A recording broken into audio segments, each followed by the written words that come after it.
To find out more about growing herbs and exotic vegetables, I went to see my friend at Ogeechee River Gardens. My name is Michelle Pokrant. My farm is Ogeechee River Gardens and it's located in Richmond Hill, Georgia. Michelle is actually a professional gambler. She uses the money she earns from farming to bankroll her buy-ins. She mainly sells her vegetables at the local farmers market. She focuses on some unique vegetables and flowers to supplement her income. The bitter melon's been a really good niche market. It sells mostly to the Asian community, Hawaiian, Polynesian, Indian.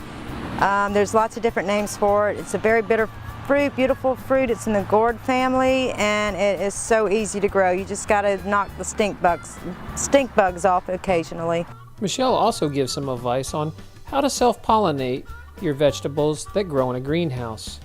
Take the electric toothbrush, you put it on the stem, you vibrate the little flowers to get the pollen to knock back in there.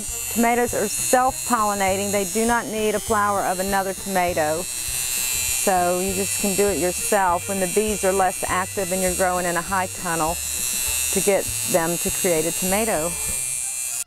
Michelle shares some advice on using high beds and grow bags to make your life easier and save some money. Made these beds because I'm getting older and I don't feel like bending down in the dirt. So I can be at this height, harvest, plant, and also I can fit more in a bed than I can in rows in the garden because I don't have to have walking rows in my raised beds. And plus I have better drainage, I have better control. It seems like I have better control of the insects and it's just 100% easier for me than being in the ground.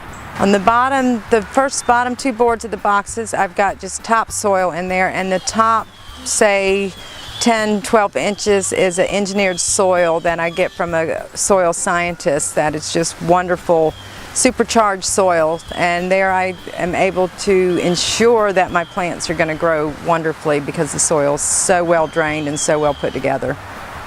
So what do you use to fertilize? I use anything that has to do with the sea, such as fish emulsion, seaweed, kelp, crushed up lobster and crab shells. I just think that the minerals from the sea does a really great job on the fertilization.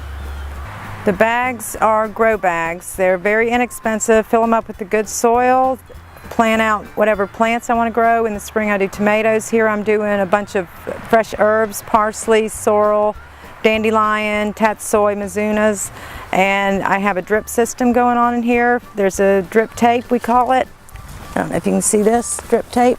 And every 18 inches it has a hole and it automatically waters every morning so I don't have to. The ground cover we're using is a polypropylene fabric that just helps control weeds in the agricultural industry, and it's a lifesaver for me because I don't make money pulling weeds. It's much more profitable to start your plants out from seeds. Michelle shows us how she does hers. I start out with seeds in plug trays, and then from the plug trays I move them up into a 4-inch pot, and once they're rooted into a 4-inch pot I take them out into the garden beds and plant them out for the season and grow them out that way. Michelle shares one last piece of advice for new farmers, a way to make good money by keeping it simple. Well, cut flowers is very highly profitable and so easy to grow. There's so many beautiful zinnia seeds now that are geared for farmer people growing. Sunflowers and zinnias, beautiful cut flowers, long lasting, and they sell out first thing at the market. If you start at 9, by 10:30, 11, you'll be sold out.